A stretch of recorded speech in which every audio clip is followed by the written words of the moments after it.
But welcome, and thank you for coming to our National Eating Disorders Awareness panel discussion. We have some incredible experts here joining us, and we are just so thankful that they've taken the time out of their incredibly busy lives and days to join us. So we have some questions, but of course I want to introduce everyone and allow you to share a little bit about yourself before we get started. So I'm going to drop the first question, which kind of includes everything. So if you can start by telling us a bit about yourself, your work, and what you hope to share with the group today. And since Andy is to my left, the first square, I'm going to ask Andy to kick us off. So thank you. Thank you, Katrina. Thank you, everybody. So my name is Andy Carton. I'm a pre-doctoral intern at Eating Recovery Center, which is a eating disorder clinic in downtown Chicago. I'm a pre-doctoral intern, which means I'm working on my doctorate in psychology at George Washington University. So I work with eating disorders, some like comorbid trauma, substance use, mood disorders, personality disorders. Was that all you wanted? I'm sorry, Katrina. That's perfect. Thank you, Andy. Okay. All right, I'm going to kick it off to you, Hannah. Hi, everyone. I'm Hannah. My patients sometimes call me by my last name, Sharkey. So feel free to call me either. My pronouns are she, her. I am a registered dietitian, and I also work for the Eating Recovery Center. I've actually worked all levels of care. So prior to coming to the Eating Recovery Center, I was working inpatient eating disorder work in Iowa. And now I do IOP, but I have also worked res and PHP. So I've seen all the different levels. I'm trying to think what you want to know about me. I went to Illinois State University where I got my bachelor's degree, and then I did my graduate certificate through Iowa State University. So I just happened, I never knew eating disorders was going to be my passion, kind of fell in my lap. And then I was like, I finally found my purpose. I know that sounds really cheesy, but I did, and it gives me like so much purpose every day, and I love doing it so much. So I'm just hoping to be here to like listen to your questions, be able to hopefully answer anything you have, maybe more on the nutritional side. I know that I'm representing the majority of what dietitians look like, but talking about maybe who we're missing here today in the dietetics field and how we can get more people of different backgrounds into the dietetics field, because I think that's really important. So that's another big reason I'm here too. So thank you for having me, Katrina, and everyone. Thanks, Hannah. We're so happy you found your passion and you found your way here to us. Mm-hmm. All right, Sarah Vivens, you're up.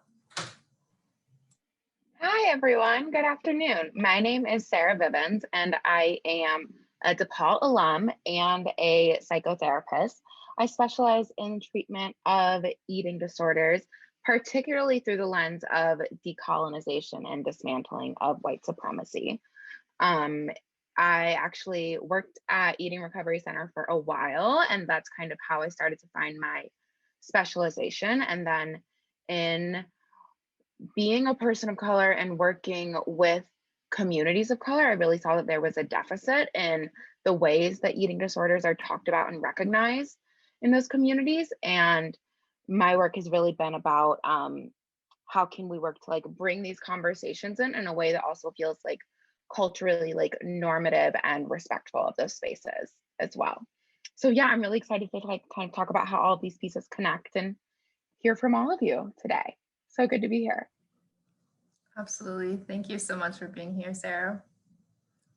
And now I'm going to kick it over to our DePaul, our very own Ashantis Jones. Oh my goodness. It feels like wild to know that last year I sat in the audience of this panel, and now this year I am on this panel. So thank you for giving me this opportunity, HPW peeps. But my name is Ashantis Jones. You may or may not know me because I used to work at DePaul in our student centers department, but now I am in fitness full time. I manage a Pilates studio here in the city, as well as I am finishing up my clinical hours for my master's in counseling and currently working at Lakeview Pantry, where I work with clients, anything from body image to mood disorders to food insecurities, all of it. And it has been a complete delight. But in addition, for the last 3.5 or so years, I have been building up my online community. I have a blog you may or may not have seen in my bio, just called I Am a Shantis. And so I have been really taking all of the work, all of the things that I've learned in my work and putting it there so that people have online resources, and also talking about my own ED recovery, because as a person of color, it did not look typical to what most people would say. So it is a delight to be with you today, and here to also be a representative of the queer community. Thank you so much, Ashantis. And if you have not looked Ashantis up, please do. I did not know that you left your position at DePaul. I was not informed about that. I learned something new every day, but we will get on with our program. Just so everyone knows, so our panel questions will be from 3 to 4.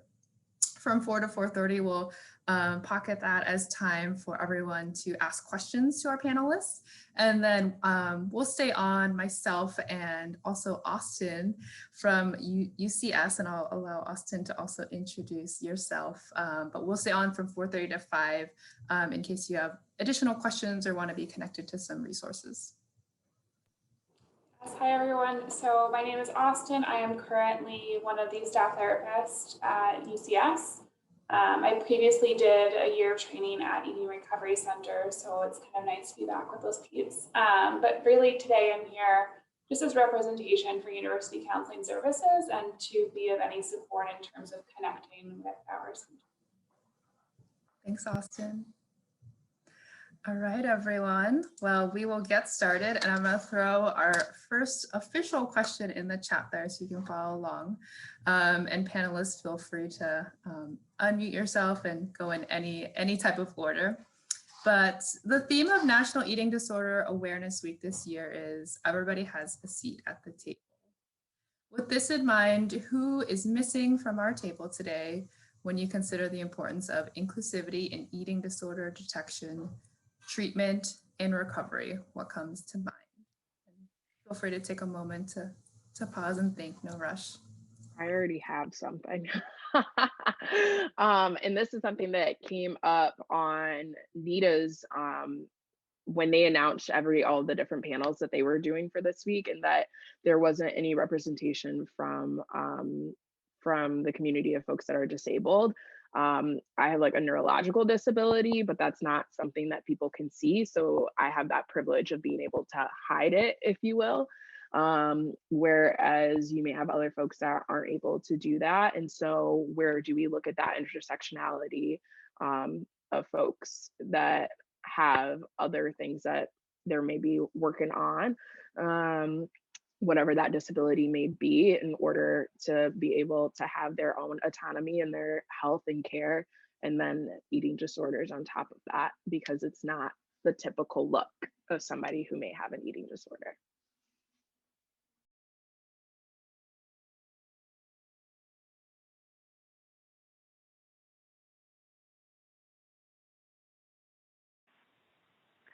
I would say I like to, like I said, I'm a registered dietitian, so I like to bring up just the dietetic community in general. So I like to be recognized that, like, in the dietetic community, 90%, which is a huge chunk, is white women, identifying women in our field. And most are also thin.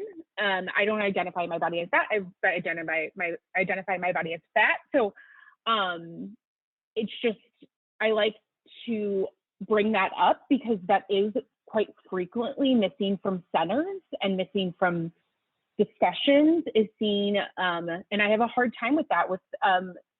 It's something we need to do better with in the dietetic community. So I like to just like put it out there, put it on the table that like a lot of dietitians are white identifying women that are thin, And it is changing, it is getting better, but we still have a lot of work to do. So that's what we're missing from the dietetics community for sure. I'm not sure about who's missing from this specific table based on the demographic I have in mind, because I don't know how old everybody is. But I think older people are not traditionally considered candidates for eating disorder treatment, that eating disorders are considered a young person's illness. And I think that's problematic because body image is something that everybody struggles with. Beauty ideals tend to trend younger. And with this potentially large group of people being overlooked and ignored, I am afraid that they're suffering in silence. So as I see that reflected in my patient population, I've had very few patients over 30. And when you look at a lot of the activism around eating disorder advocacy, it tends to be on the younger side too.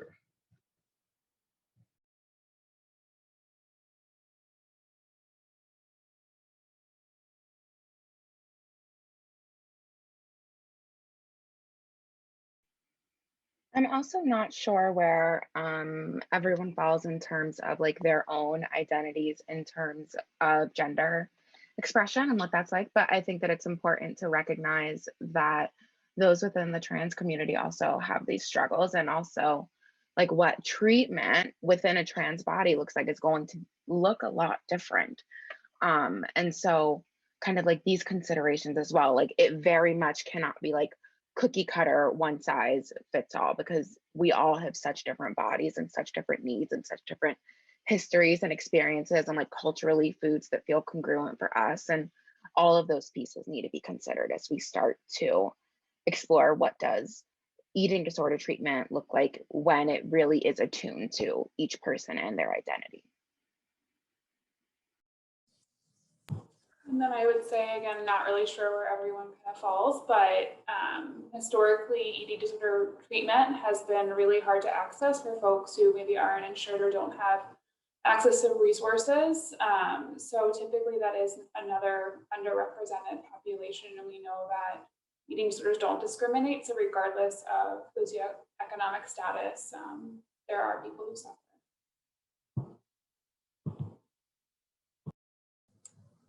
Thank you so much for your thoughtful answers. And, you know, it's really important to ask ourselves those questions, right? Because to do the work the best that we can, we have to start from there, right? Because otherwise they'll, like Andy said, suffer in silence.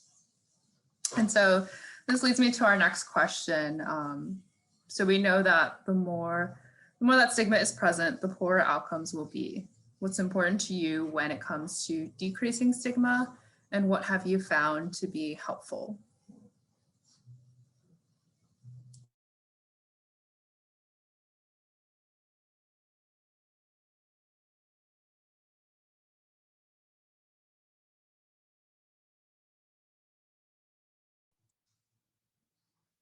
Our last panelist was able to join us. I can answer this one, or I didn't know if Becca wants to introduce herself. Yeah, let's take a moment. Hi, welcome, Rebecca. So we did get started a little bit, so we're on our third question, but if we want to take a moment and feel free to introduce yourself. I don't know if you can see all the questions, so I'll throw this first one back in, but if you can start by telling us about yourself, your work, and what you hope to share with our group today. Sure. I apologize for being late, everyone. But hi, I'm Becca Hansen. I am a clinical manager at Eating Recovery Center downtown in Chicago. And I work with our intensive outpatient program, our partial hospitalization program, and our residential program.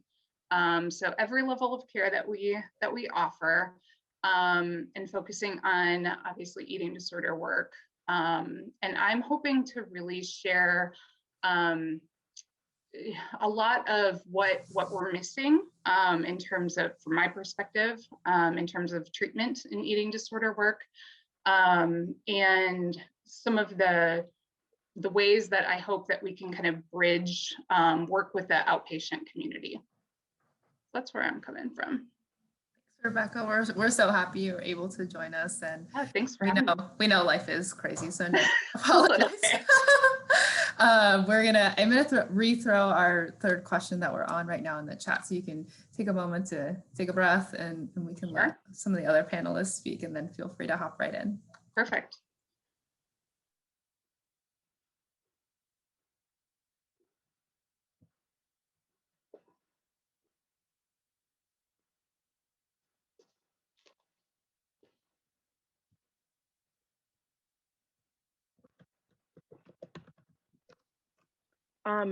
I think what I'll say about stigma is, to the point of the question, yes, if we have stigma, then it's going to be a lot more difficult for folks to get treatment and to be able to even know what resources that they possibly need to be looking for, because they may not even know that what they're going through is a problem or there is a solution to it, right? So I look at myself, for instance, there are so many things that I didn't realize I did, or the way that I saw the world, that other people didn't, because those weren't things that were talked about in the community that I grew up in, because there was stigma against mental illness and to be able to have any type of neurological disability. It was, more so something that you could just pray away.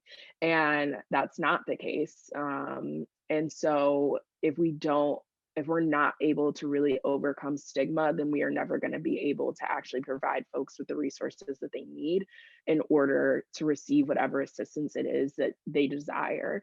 And I think with that, it's important to know what is the assistance that somebody desires. And that's something I've been working on in my clinical work a lot.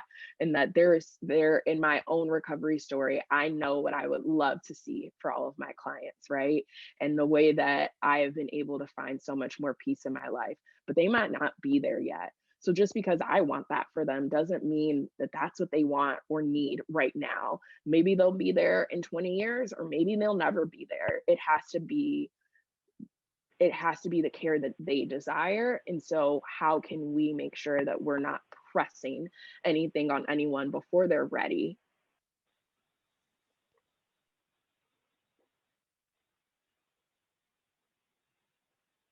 I can go. I think the first thing that pops up in my mind is with the stigma piece, is how normalized diet culture is in our society, right? So especially when people are like, when we look at the thin ideal and somebody in a fat body or a super fat body, they are congratulated for losing weight. They are congratulated for restricting. They are congratulated for doing the same things a thin person would do that are getting treatment, right?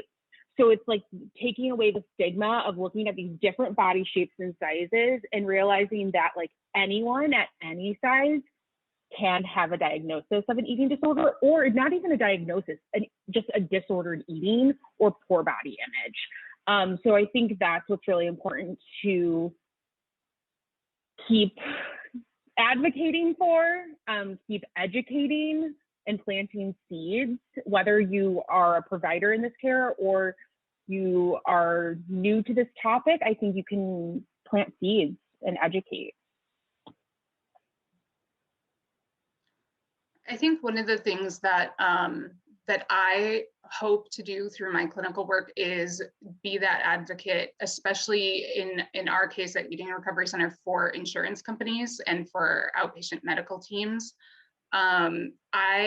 It has blown my mind how much stigma comes from the medical community toward our eating disorder patients, and how we often as clinicians find ourselves educating and helping advocate for further time in treatment, for coverage at all.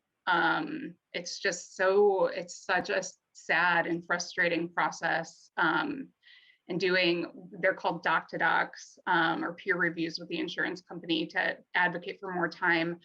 And the amount of times that I've gotten into arguments with the doctors about someone needing continued care. And it's just, sometimes it feels like a losing battle. And I know personally for myself, that's something that I will always continue fighting for in terms of the advocacy work.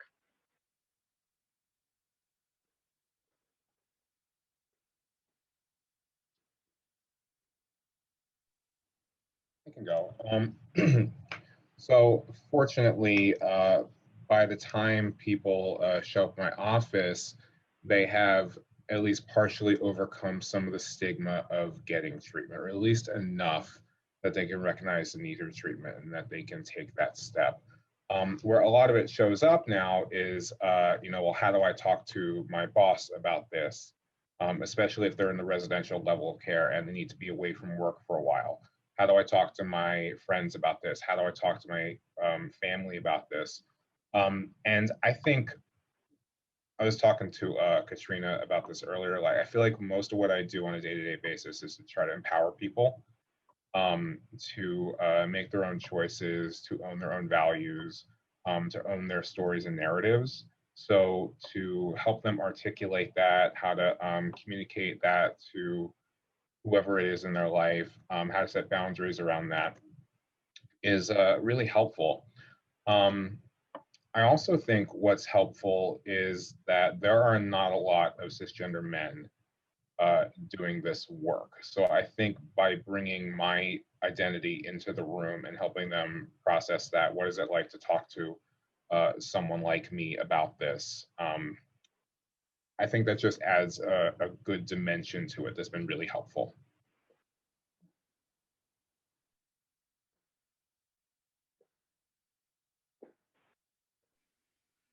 Something that's also coming to mind for me is this idea that I think that within the general population, there isn't a lot of information around like what exactly does constitute an eating disorder, and knowing that the manifestations that eating disorders can take are incredibly varied and come in like a wide range of like degrees on the spectrum.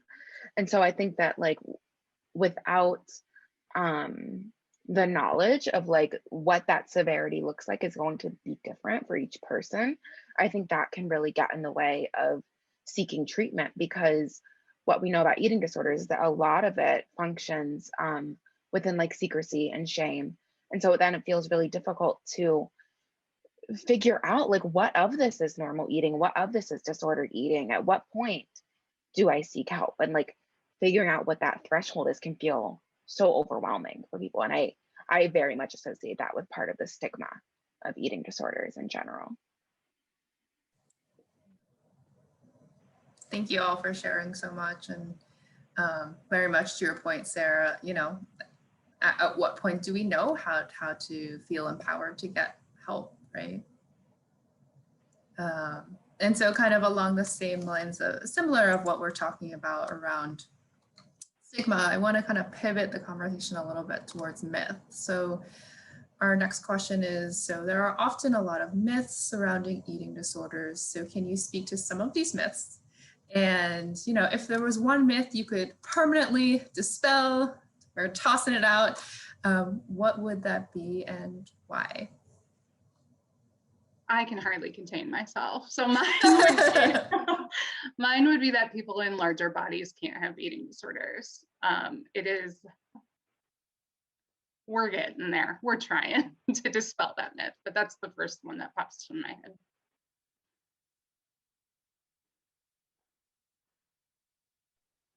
What I feel like going off of that, Becca, is that it disheartens me to see with some of my clients that they're like, there is no way that I have any type of form of disordered eating or an eating disorder because my doctor is telling me I need to lose weight because that's going to help me regulate X, Y, and Z. And so then for me as a clinician, trying to explain how their doctor isn't right, and they're like, but they are a doctor and you are just like a master's level clinician. I'm like, yeah, I know, but hear me out. They're wrong. Like, they also use the fact that they do insert diet here as a way to market themselves as a better doctor, and that is disordered within itself. And so really being able to erase some of even the diagnostic criteria for eating disorders, right? When we look at something like anorexia, for instance, a person in a larger body or a fat body may not get diagnosed because they don't fit the criteria. Well, why don't they fit the criteria? Because it's based off of thin white women. Well, that's racist, right? Let's talk about the systems that exists in. Because why do we decide that only thin people can be researched? Why are they the only ones that are a part of the conversation? So then you can't even get diagnosed. Like, I didn't even fit a diagnosis for my eating disorder according to the DSM, but I did need treatment. So how do we balance that? And this was a conversation that came up on the Instagram live that I did with the graduate intern on Monday, of like, what is the difference between disordered eating and eating disorders? Because I think that gets really convoluted. And to your point, Sarah, it takes people like, do I need treatment? Do I not need treatment? Maybe I'm not sick enough. At what point, how sick do we have to get in order to seek treatment?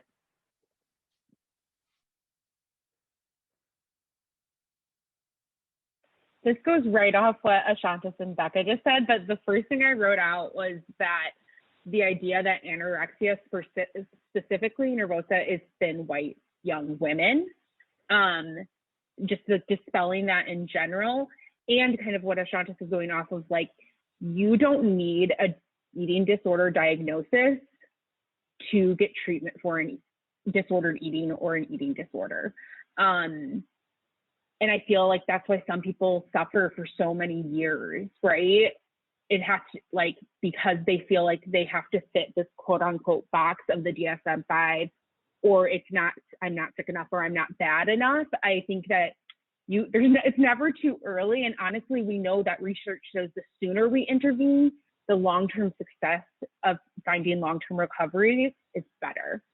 So kind of a lot of what Becca and Ashanta said, but like, that would be the biggest thing I could dispel.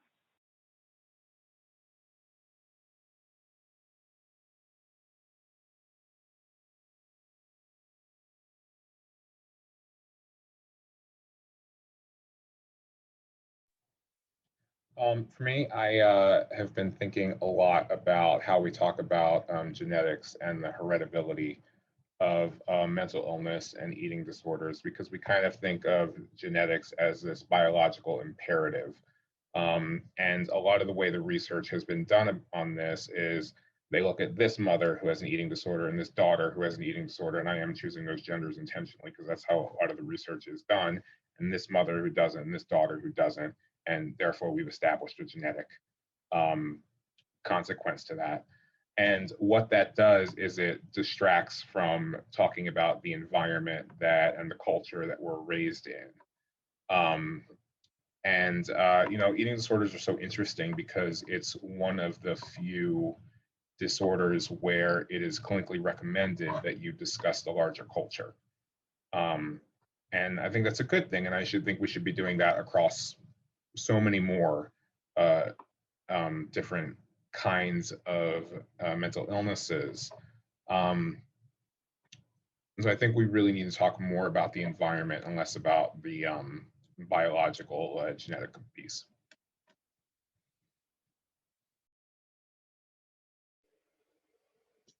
To that point, I think that the environment is absolutely a huge piece. And when we think about at their root what eating disorders are, they are a response to stress.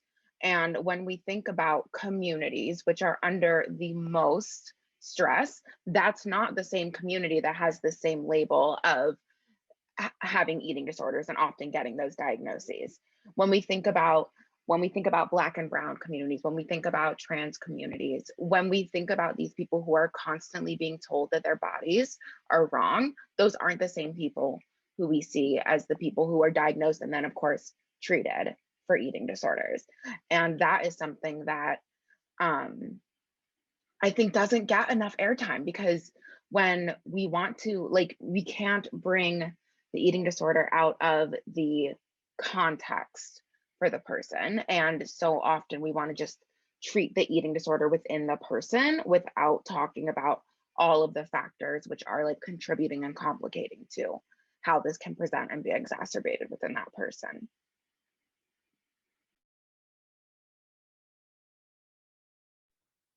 That makes me think of one of the groups that we have, particularly in our residential and partial hospitalization program, is called Narrative Group. And the whole point is really owning your story, not only for your, like, obviously for yourself, but standing behind your story, sharing that with the group. And I think that's one of my favorite groups. And what it does is helps kind of, there's such the pull for shame and secrecy, and not sharing our stories, and the power that can come from sharing it and building that community, and having that recovery community is so powerful. And I think just the more that people do it, the more that they feel that, but it's doing it that's, you know, that initial vulnerable step.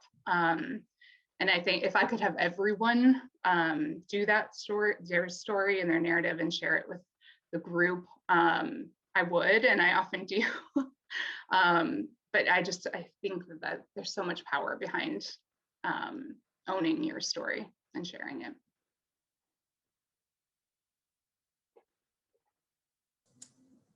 Thank you.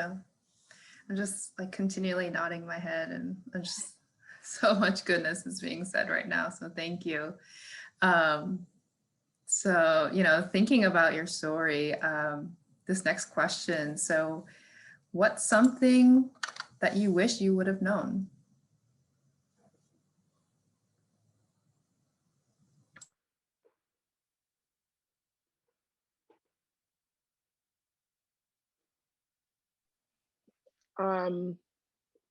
For myself, I wish that I would have known that I wish I would have known that I was in disordered eating and having an eating disorder. And so what I mean by that is that when this occurred for me, it was a very transformational time in my life. And you will see me get teary about it because like I'm in the week of the 4-year anniversary. But I was using restriction of food and exercise as a way to cope with that transition. And I wish I would have known, somebody would have said to me, like, that is not a good way to cope, because it took such a long time for someone to say, I'm seeing things that don't add up, and I'm seeing things that make me actually worried, because majority of people were congratulating me for how thin I was. And so I thought I was doing the right things. And even my own partner that I was living with, like, no one knew, no one. And I think I even lied to myself about what was happening, because my anxiety disorder often will mess with my hunger cues. And so I was like, oh, it's just my anxiety disorder. It's just my anxiety disorder. And even lying to my own self about like why I was restricting and why I was doing the things that I was doing. And I just wish that somebody would have been able to say, I see you sooner. And I think that's what a lot of people in this community need, is somebody to say, I see you and I'm here for you. And how can we support you? Because there are healthy ways now for me to have fitness in my life. And I love being here, but at the same time, I'm consistently battling people trying to still put me into a thin ideal. And I am grateful that I have the support system that I do, to be able to say, actually, we're not going to do that. We're not going to continue to perpetuate diet culture in this community as well. And that wellness is accessible, trying to make wellness accessible and realizing it's not a privilege to be well. We all deserve that right. But these aren't the conversations that a lot of people are ready to have. Thank you for sharing your story, Ashantis.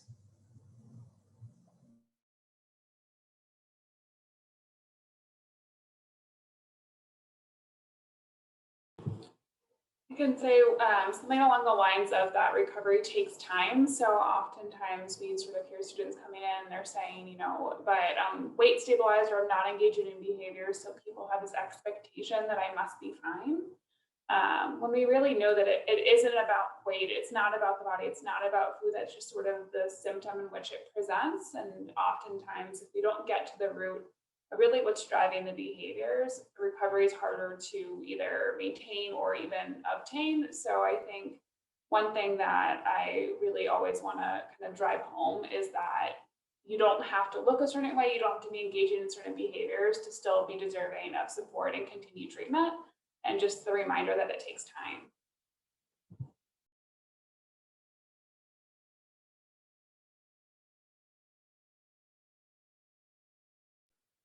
I think, Austin, that's a great point about just a reminder that it takes time. I think we see a lot, we see this a lot, people coming into treatment, especially during, for college students coming in like during breaks and things like that, which is great. And understanding that it often, almost always takes longer than that break time. And so watching people's disappointment when we're recommending longer in treatment is heartbreaking. And I think it also just speaks to how undereducated the general public are on treatment and what really is involved in the treatment process. So that's something that I'm continuing to kind of help educate on, but it's a tough one.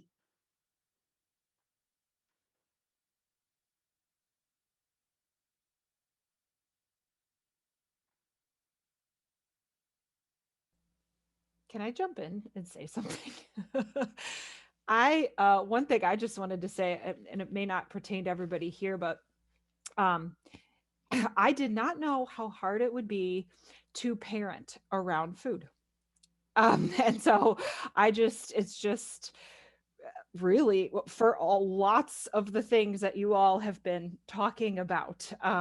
It's just such a complex thing in the world, and the teaching and the educating and the things, then the reflection on your own self in all of that. And so I just wanted to put that on the table because that's been a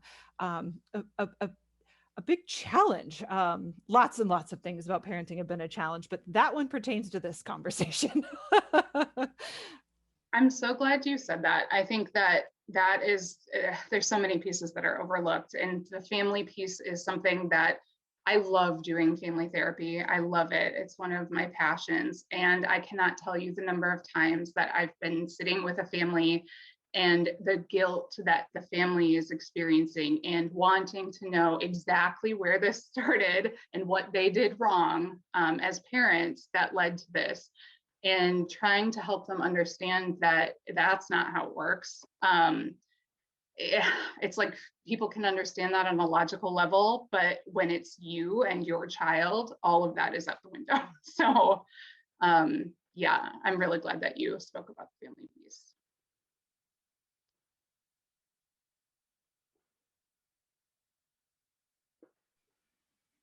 I think to that point also, something that comes to mind when considering parenting is like not only about like how do we talk about food with our children, but how do we talk about like bodies with our children, because those conversations cannot be separated from one another. And so kind of, and again, like examining like, okay, what are my own thoughts about my own body, and how does that translate to what my child is implicitly and explicitly picking up on those messages from me,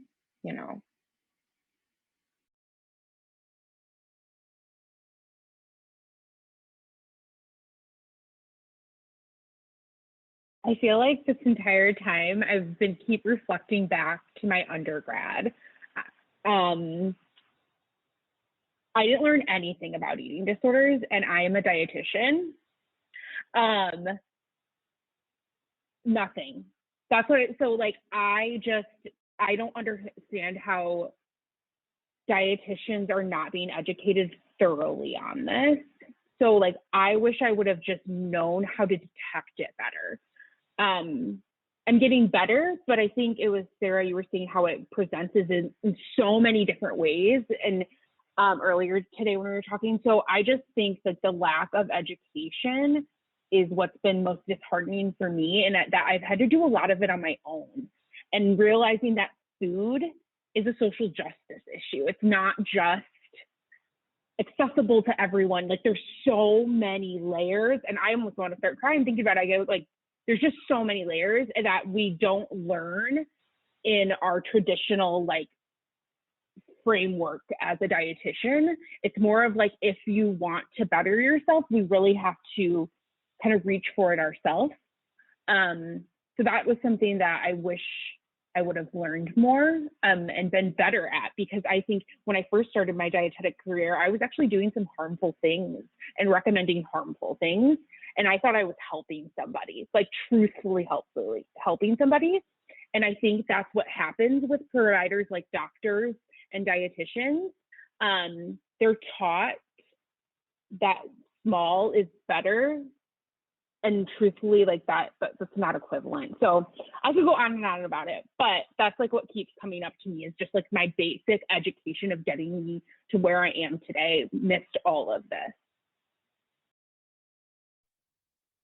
Something that I think I kind of want to add to a point that was being made earlier about like recovery taking time.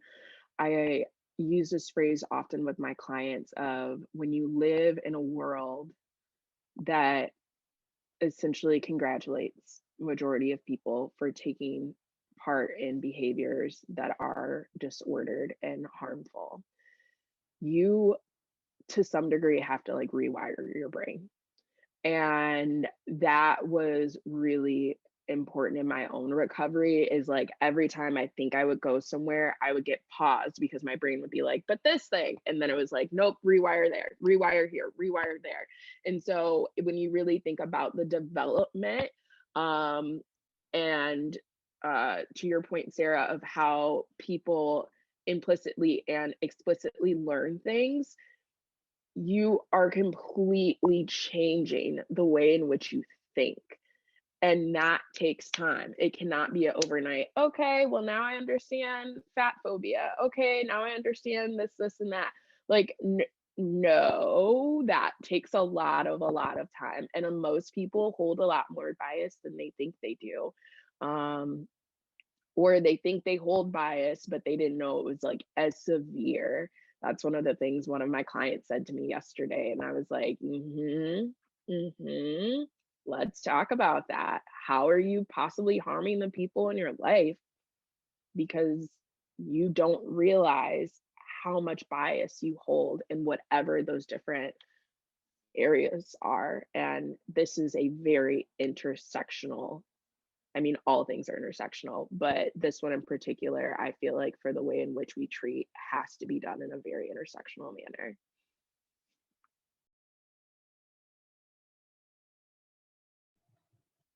I kind of struggle with this question about what's something I wish I'd known before, I guess, starting the clinical work, because I think, like, you know, learning is hard, and every setback, every failure and mistake is a lesson, and that's really the only way to learn. You know, what I wish, I think more people knew, I wish we got more referrals from the fitness industry. Shantas, I'd love to hear your perspective on this. I think it's interesting too that a lot of referrals for eating disorder treatment come from dentists. And that's because of, you know, how the purging affects teeth, and that we're not getting enough referrals from medical providers, and we're definitely not getting anywhere near enough referrals from personal trainers and you know, fitness professionals. Of course, why would they? Because it would, you know, cost them money. But I wish, you know, like Hannah, you were saying, like, you wish there were more education for dietitians, and I really wish that fitness professionals were more educated here.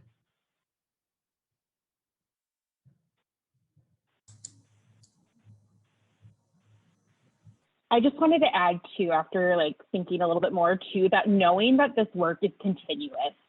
So I'll be like, I know everything about health at every size. Like, I've got this. And then I learn something new the next day. Or something else comes up and I realize I'm more biased about something than I realize. And it's just like continuing to like be kind to myself, right? That this is normal and that I need to just keep continuing to educate myself. It's a process. I think it's going to be ongoing throughout my entire career. I'm never going to be at a place that we know it all. So just being kind to ourselves about that. Thank you all.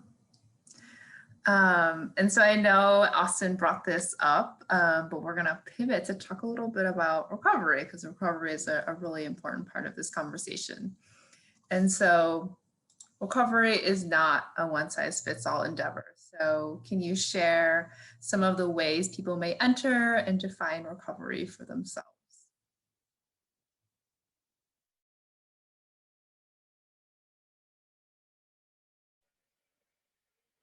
Often when I think about eating disorders, something that is a piece of the clinical diagnosis is about impairment, and like how much is our thoughts about food and your body taking up space in your life. And I like to use that as kind of a subjective measure around like, what is progress looking like and feeling like right now? Like, how much of your thoughts are feeling preoccupied by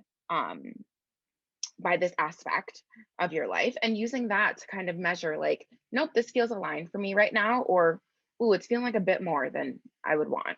What can we do about this?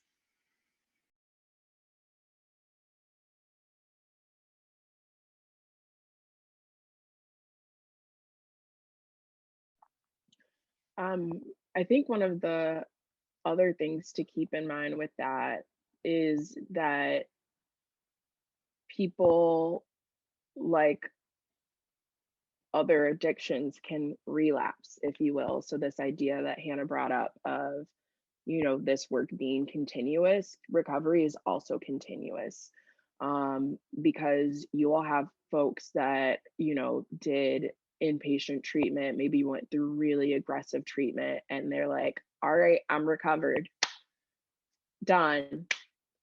And then they have all of these years of their life to continue. And we know that as we continue to experience things, traumas will occur and we go back to what we know and our coping mechanisms. And so being able to know that recovery is ongoing and that there isn't really a, okay, I'm done now. Because I think that's where a lot of people fall. And so then when they find themselves back in, you know, ED behaviors, they don't even recognize it because they're like, well, it wasn't as bad as the first time. And it's like, but that is still something that maybe you should talk about with a professional. And they're like, yeah, no, I think it's totally fine. Like, I understand that I had this eating disorder, but I'm recovered now. So I am more than capable of going on insert diet here.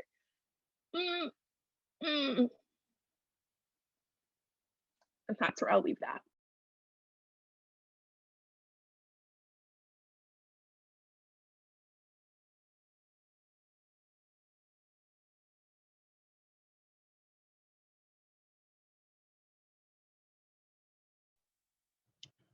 So it's really interesting to see the goals that people set for themselves. A lot of things that I feel like most people take for granted. I have very few patients who come in saying, well, I expect to be fully recovered by the time I leave this program. You know, I want to just have this totally comfortable relationship with food and my body, and just like not have to put any effort to it. That doesn't really happen. What I get people saying is, I just want to be able to eat at a restaurant with my family. I want to have more brain space to think about anything else other than food. I just want to not be repulsed by what I see in the mirror. And a lot of what we talk about is differentiating body positivity versus body neutrality. body positivity being that goal that we aspire to, but let's just get to a place of neutrality first. Very interesting.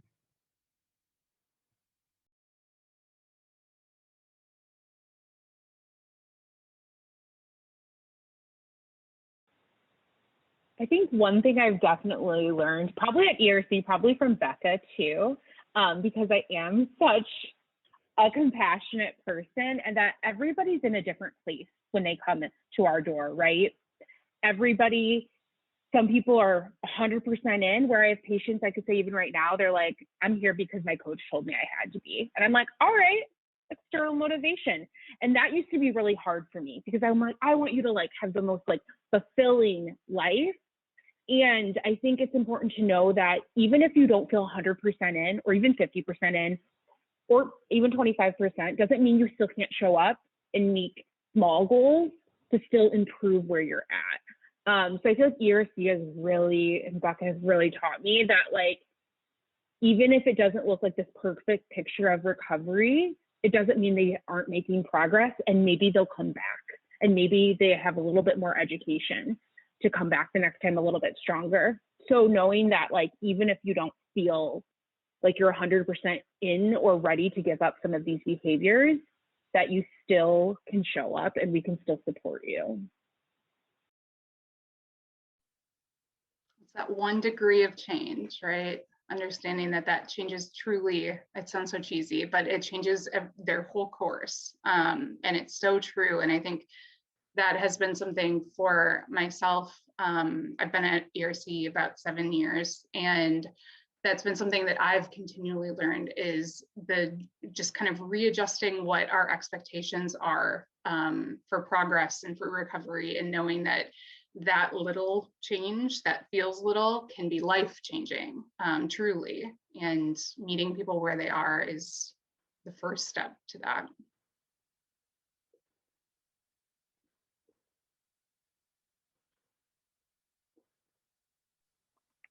I think really quick, I want to add that recovery is sometimes really hard. And like, that might be like, oh, of course, but not because of your own self, but because of what you're around. And so being able to also gain the skills to be able to have conversations with people in order to keep yourself safe. And so what conversations do you have to have with family, maybe about the ways in which they're talking about food and their bodies and things like that around you? What ways do you have to have conversations with friends?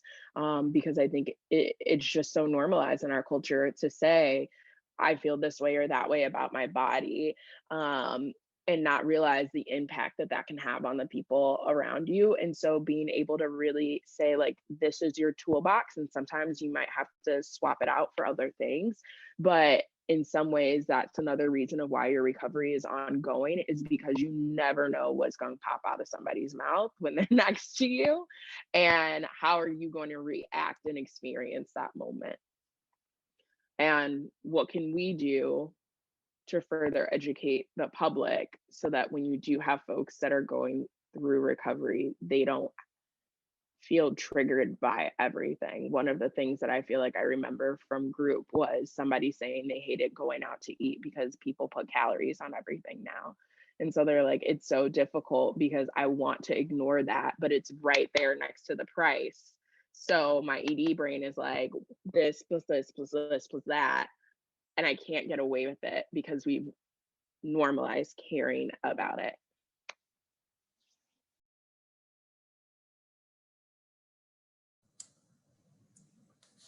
Well said, everyone. I know we're hitting our 4 o'clock mark. So I do have one last question, because I know maybe some folks may be having to hop off and might not be able to stay on. So my last question is, what's one thing you'd like to leave the group with? And then hopefully we'll have some folks stay on with us to ask your questions.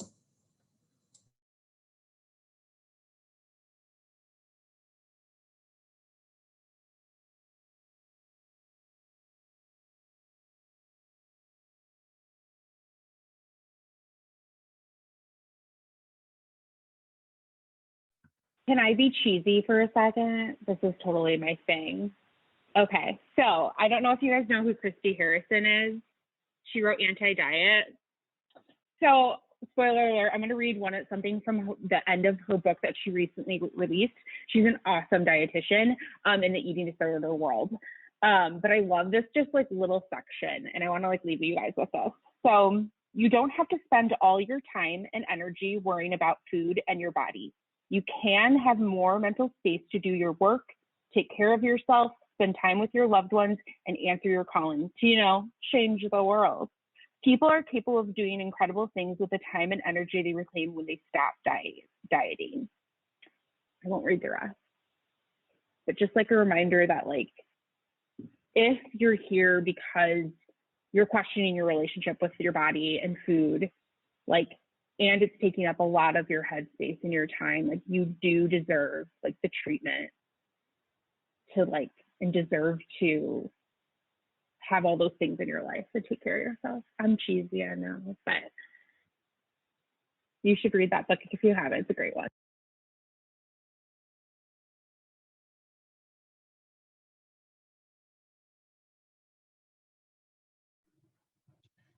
I really want people to know that if you do decide to seek treatment, look up the credentials of the people that you are seeking treatment from.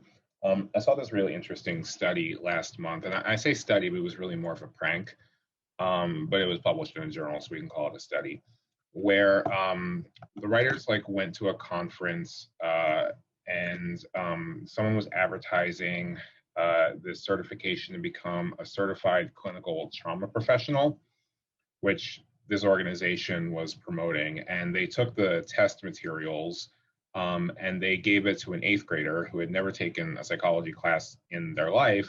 And based on looking at the study guide that's provided with it, they passed the test and this 8th grader could now call themselves a certified clinical trauma professional.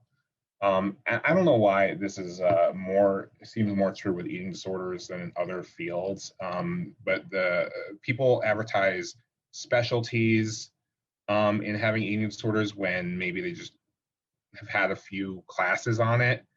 So just be really, and this is also true with like dietitians versus nutritionists, and even as Hannah was mentioning earlier, a lot of dietitians aren't really that well educated around eating disorders. So do your research on who your clinicians are. Sort of to kind of go off of that, as part of sort of representing UCS, so we just want you to know that we're here, we want to help. We do have staff who work in the department who are specialists in eating disorders and disordered eating. We do have the ability to not only provide treatment, but also connect you with any resources in the community, whether it be with ERC or other professionals who have been verified. So whether it be for yourself or for a friend, if there's anything that we can do to provide some resources or support, we're here, and our offices are always open to all.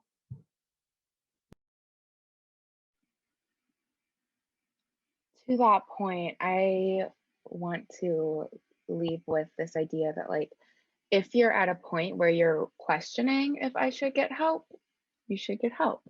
It's time. Like that thought coming up in and of itself is really indicative of you wanting something more and different right now. And that's okay. It doesn't have to get worse. It doesn't have to be as severe as whatever the bar you've decided. Like none of that is real. Like you are worthy of help right now as you are. And I would add to that, you deserve it, and take up space. Your voice is important. You deserve to have your voice heard. You deserve to take up the space and put yourself first and get the help that you need.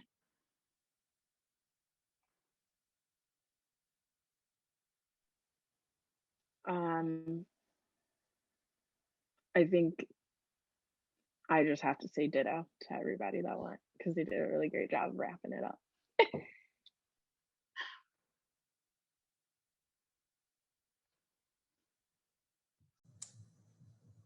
All right. Well, if anybody has questions that they want to ask, feel free to drop them in the chat and I'm happy to read them, or feel free to unmute yourself and ask yourself, but however way you prefer to do that, totally fine.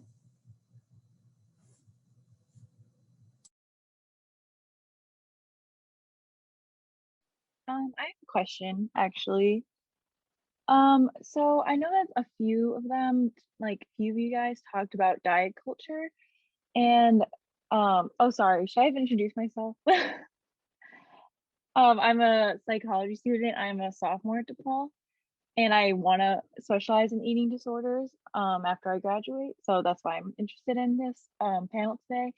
But speaking of diet culture, I've been thinking about it recently about like how I work at a grocery store right now, and everywhere I go, I see like guilty free or like think thin and like all those things. And I was just thinking about how like, how do like, I mean, like professionals in the like field, or even like just like in general, like everyday people get that to stop? Or is there like any way to like get like marketing and like the food industry to stop like this like guilt tripping that's like perpetuating like eating disorders?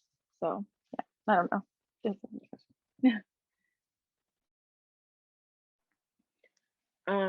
I mean, to Andy's point earlier, work in an industry right now that essentially is fueled off of perpetuating diet culture.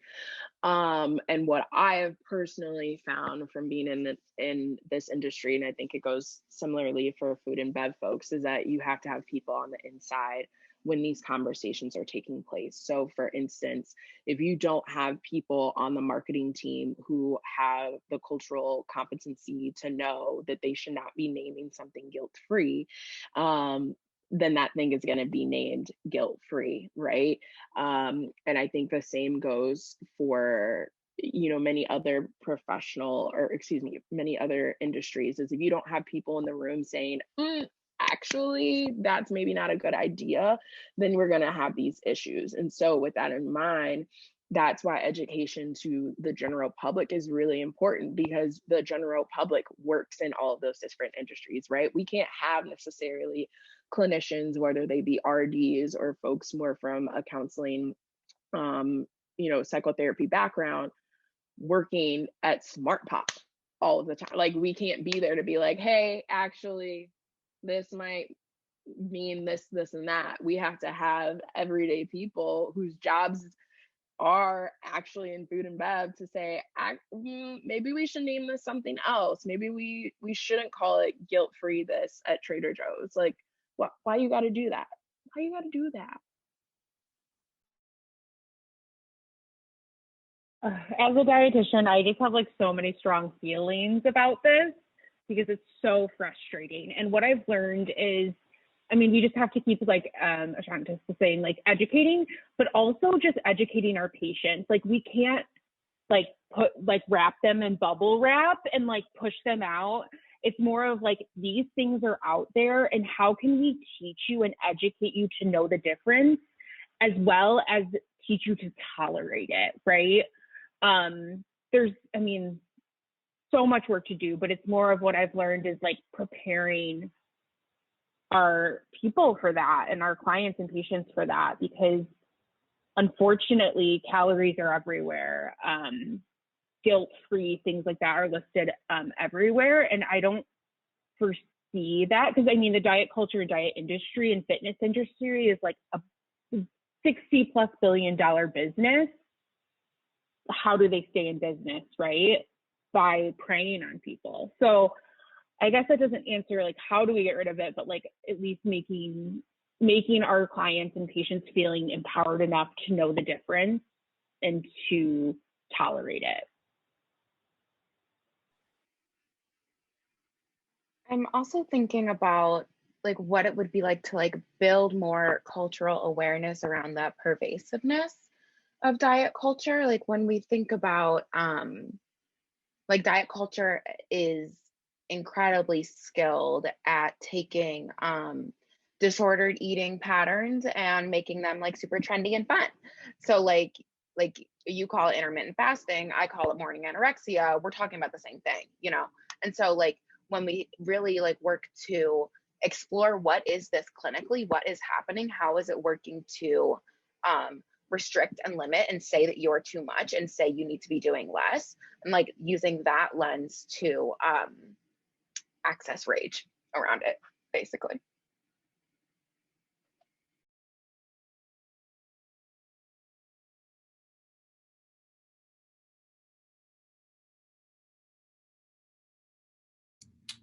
I had a quick question. So a lot of y'all talked about like how people in like fitness industry, doctors oftentimes aren't referring folks enough for like extra support. And so I'm curious if like, let's say you had a relationship with a physician or with someone in a fitness industry, how would you go about like broaching that topic with them? And where would you recommend that they start to like start self-educating and start maybe changing the way they practice and being able to like recognize and refer folks? So this is actually a little bit of work that I've been doing internally at my own organization, because although I am in a mid-sized body, I'm one of the largest people that works in my entire company. And so I was like, you know, I think it's good that we have to some degree not normalize a lot of the language that is used. You know, we're working out for this shape, things like that. Those are things that are already a part of our brand standards to not really discuss in our classes. But at the same time, we have a lot of bias. And so myself and a registered dietitian who helped me start my recovery journey, and a DePaul alum actually as well, put together hopefully the first of many in a series around fat phobia in fitness. And so just, again, it really comes down to that education piece, because you're also asking those people to rewire their brains, because they have been consistently told the way in which you get clients is this, the way in which you do this is that. And so without trying to kill their livelihood, right? How do we pivot to say, this is how you actually can sustain having a wonderful relationship with your clients and not cause additional harm to them? And what is your scope of practice? That was one of the biggest things in that conversation, because a lot of, I'll say trainers, but I know that this happens with doctors as well. They're like, oh, well, I know everything. No, actually, that's not within your scope of practice. As a personal trainer or as a group fitness instructor, this is what you're allowed to do. Outside of that, you need to be referring people out. But how often have we seen people say, oh, I'm a personal trainer and I can also give you nutrition advice? That is not in your scope of practice. You should not be doing that. Or they'll say, okay, well, I went and got this nutrition certification, so now I'm eligible to give you that information. And they think that they know more than they actually should be doing. So they're just causing more harm. So it's really that education piece for me.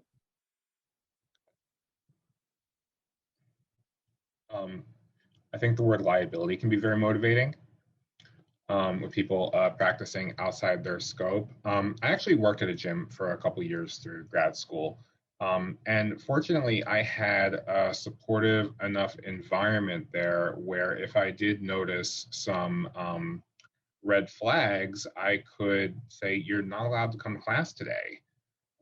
You know, here is a referral for a therapist that I think you should give a call and go see. And when I did that, people felt seen and they felt so grateful, you know, because they're at the gym and, you know, like engaging in their disorder and they're feeling misunderstood. And if somebody can recognize the depths of their suffering like that, it creates a strong attachment and it makes them want to come back when they are in a more recovered place.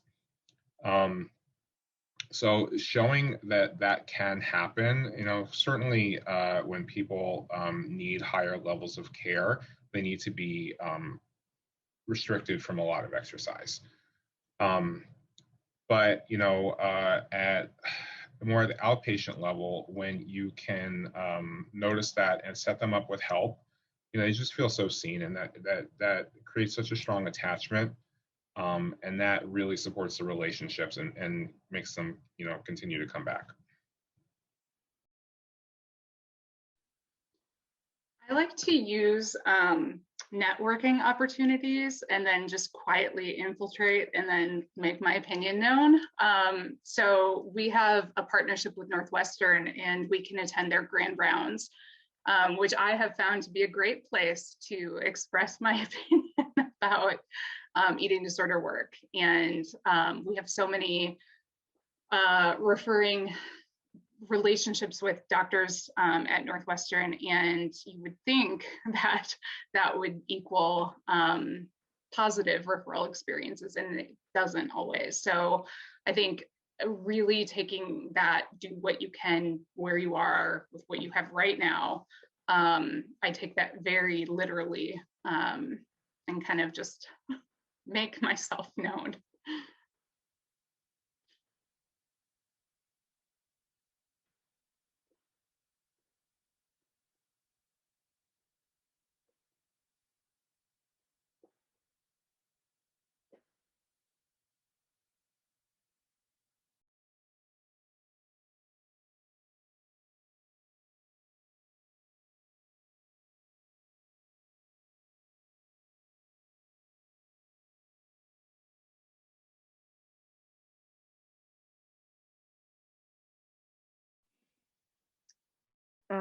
I think something that I'd like to add, and this is something I've been talking about in the digital space, not so much right now because grad school and having a full-time job is kicking my butt, but more recently, and something that I think Hannah brought up earlier is that, the diet industry is over a $60 billion industry. So if we were to all come out tomorrow and say, hey, actually we lied, diets don't work, that's $60+ billion being lost from the global economy, and nobody's going to say, let's do that. It's just not going to happen. And so how do we slowly dismantle things? And a person I used to praise and no longer do is Jillian Michaels. And she did somebody told her to go through the 10 principles of intuitive eating and give her take on it. And I will not implore any of you to go and watch it, because it was enough to make me want to throw my iPad across the room. But I decided to watch it not once, but twice, to further dissect all of the things that she was saying, and then go through myself and essentially rebuttal every time she made a completely invalid, uneducated note, and put that in a video. And what I realized is that these conversations just aren't happening because I hashtagged that video, fat phobia and fitness. And I assumed that there would be other people that have used that hashtag in order to have these conversations. I was the first. And that's a problem. That's a problem, because there is a way to have a healthy relationship with fitness and movement, but we're not even having the conversation that there is an unhealthy way yet. So what is the average person supposed to do with that? And one of the things that we didn't really talk about, and I think it's important, is we often talk about thin versus fat bodies, but we also need to talk about the fact that eating disorders are alive and well within the sports community, and not primarily affecting men. And I even look at my own brother, who is in the hopes of being a collegiate athlete and trying to really take these small methods to make him not say, oh, I can only eat this because I have to work out for this, because I have to have these cuts for this and this and this and that. And he's just trying to be the best athlete that he can be. But at the same time, even at 19, he is already really killing his relationship with his body and food and image and all of these other things. And what does that mean as a young Black man in America on top of that? So that's what I have to add. I'm so glad you said this. If I would have been on time, my answer to one of the first questions about like who isn't here, one of the things that I was going to say was coaches. I think that we are missing a big opportunity with coaching staff, and just I see that as such an area that we could do better at.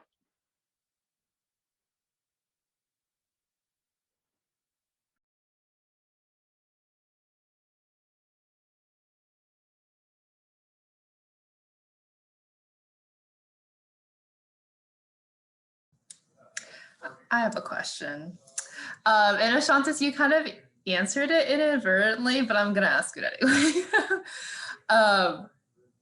But, you know, I think having this conversation, you know, we can't be remiss of the role that social media and the internet and search engines plays into this culture, right? And so I just wonder if there's things that you know of or you'd like to see that would make social media and the internet a place that doesn't continue to perpetuate this diet culture and these stigmas and these myths, because that's what everyone is, right? That's where we're all stuck right now, is on the internet, on social media, right? And so I don't know, I guess what can we do? What can collectively we do?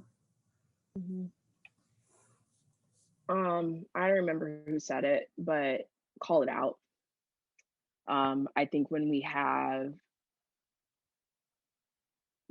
have enough confidence or are recovered enough or whatever that means, to be able to stand your ground and call out the BS, you need to. And you know, one of the things I have met so many people in the Chicagoland community of, you know, influencers, bloggers, whatever you choose to call them, as well as folks from around the world. And that has been, it's not something that I thought would happen when I got into this.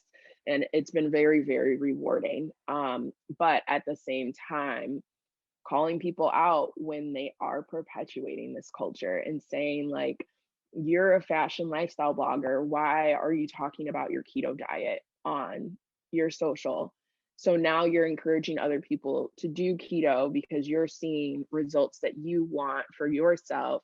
But then are we even talking about why the keto diet was ever invented? Because it wasn't for somebody to lose weight after having a baby. That's not what it was for. That's what diet culture took and rebranded it and pushed it out to the public in order to monetize off of our own insecurities. So being able to show people how they are being harmful, and it's a weight of calling in versus calling out.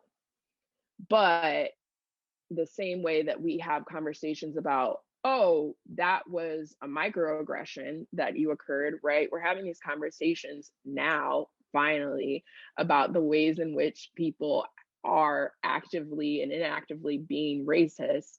Why are we not able to have these same conversations in this space as well? And we have to stop just perpetuating the idea that we have so much control in these types of things for our bodies, right? Oh, I want to grow this part, but I want to shrink this part, but I want to do this. Our bodies are smarter than all of us are aware. There is not one person on this universe that really understands how complex and awesome they are and the things that they do for us. Stop trying to change what we just don't understand.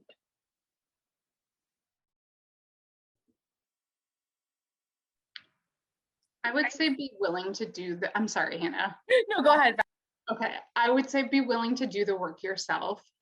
So really take a look at, like, slow yourself down and maybe dive into social media and really take inventory of what's coming up for you. I often tell our clients that I wouldn't ask them to do something that I wasn't willing to do. And I really mean it when it comes to this. So really looking at how you're impacted individually from all of these different social media avenues. I think we don't even realize it sometimes. And we're just so used to it being everywhere that if you really slow down and look at it, you can start to see the different ways that it's impacting us, maybe without us even realizing it.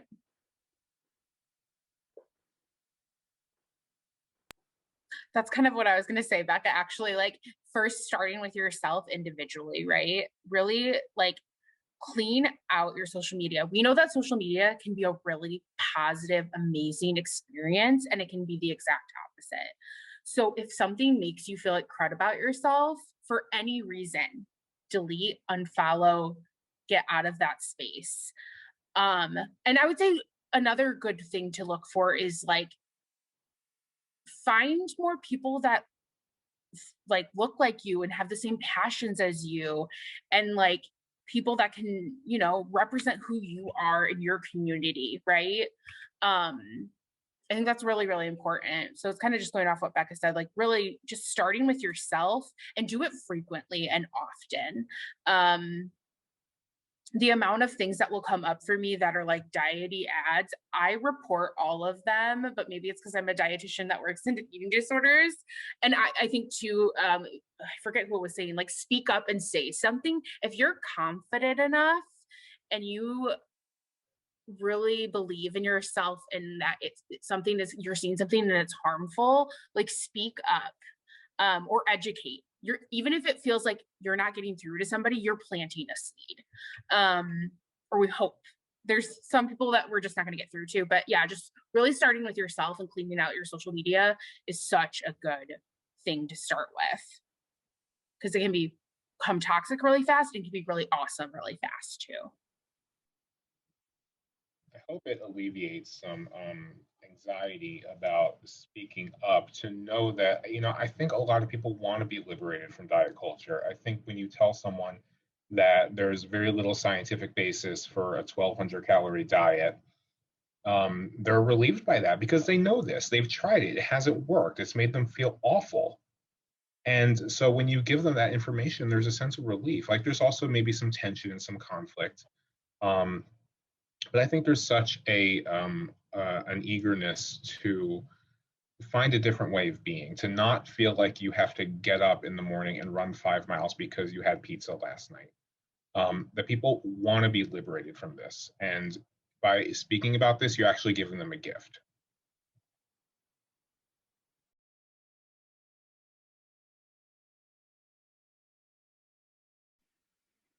I'm also thinking, though, that I think something with social media that can be really tricky is that it represents really polarized experiences of bodies, whether we're seeing someone who feels like really entrenched in diet culture and like touting all of that, or someone who is really bucking diet culture and saying like, but I feel so incredible in my body and like all this body positivity.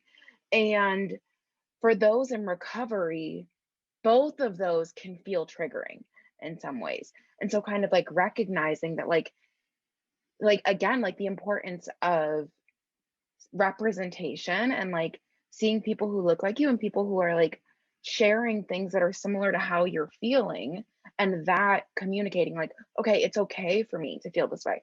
This is normal. This is part of the process. I'm not going to go from hating my body to waking up tomorrow and loving it. Like, and like letting that be okay. Like a lot of times social media doesn't show us the process of things. We see the very like edited photo, the very like perfect caption, all the perfect emojis, da, da, da, da, da, da, and like that's not real. And so like kind of allowing for your experience with your body to be real and recognizing like what people are curating for social media is absolutely not.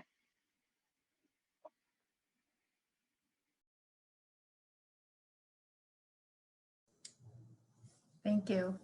Thank you, everyone. Thank you so much for being here, for doing the work that you're doing. We truly can't thank you enough. And I did want to ask this, and we got a request. If you could all take a moment as panelists to write down your contact information, maybe where our folks can find you on social media, start changing some of those algorithms, but share any contact information you want with us in the chat. Give folks a few minutes. If you have any last minute burning questions, feel free to ask them. I just want to give a shout out to Katie Bellamy for bringing everyone together and planning such a wonderful event. I know she is so sad that she couldn't be here today. She is feeling a bit, she is sick. She is sick. And so I just recognize that I never really introduced myself. I think I skipped over that. So I also work in health promotion and wellness with Shannon and with Katie.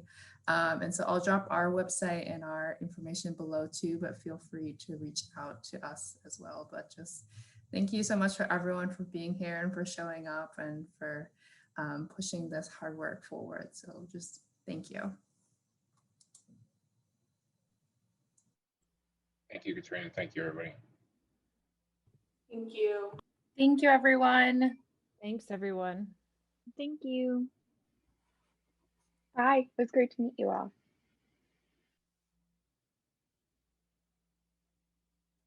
Thanks, Katrina. So nice meeting you. Thank you.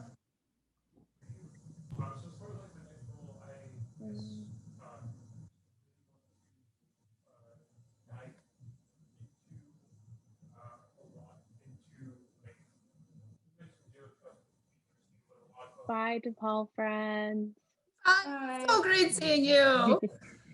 So good seeing you too. I did not realize that you didn't know that I left. No, you were like, I left. I was like, when did she leave? I did not get that notification. July. Did you know yet? We chat all the time. So she hasn't been here all academic year. Oh, I've been busy in my corner. I'm sorry. It's because you don't see her around the corner anymore. I know. I used to be in your office all the time. Yep. Mm-hmm. Yeah. I left in July. Oh, well, congrats. Thank you. Thank you. I decided that I wanted to do a little bit of more of a transition into health and wellness, but then also I figured I was going to get laid off since, we're not doing in-person events. So I was like, let me leave before y'all fire me. Yeah. Well, I just have to say, what you're doing is phenomenal. I was creeping on you through our Instagram the other day. I was like, oh my God. So if you see Healthy DePaul liking, you're so happy. Thank you so much for that engagement. Much appreciated. Yes. Well, thank you so much for being here, for doing such phenomenal things that you're doing. So, I'm so happy to see you. I don't mean to interrupt, but I'm just going to let you guys know. I assume that there's no more students on, so I'm going to log off. But yeah, thank you so much. Reach out. Yeah, bye. Thank you. Thank you. Bye. Yeah. I guess there was no formal thing because we were already in work from home mode. So I was just kind of all right, bye. There was no party. What? I didn't get a party invite. Yeah. Wait, you mean we didn't all meet at Home Slice and say goodbye to you? I know. Which is funny because Home Slice is the only restaurant that I've really had food inside since all of this started, because it's the only place I trust because I know all the people that work there. But yeah, I don't work for DePaul anymore, but some people do. They think I do, and I will get emails still since I have to as a student now, and they're like, I'd like to reserve for, and I'm like, I don't. I need this email because I still go to school here, but I don't work here anymore, and I cannot help you with that. Sorry. Space. Wait, you can reserve space? I have no clue. No clue at all what's going on there. Well, you're not missing much. Let's just. I mean, I know, but it is going to be weird to when I graduate in June, be do I finally close this chapter on DePaul?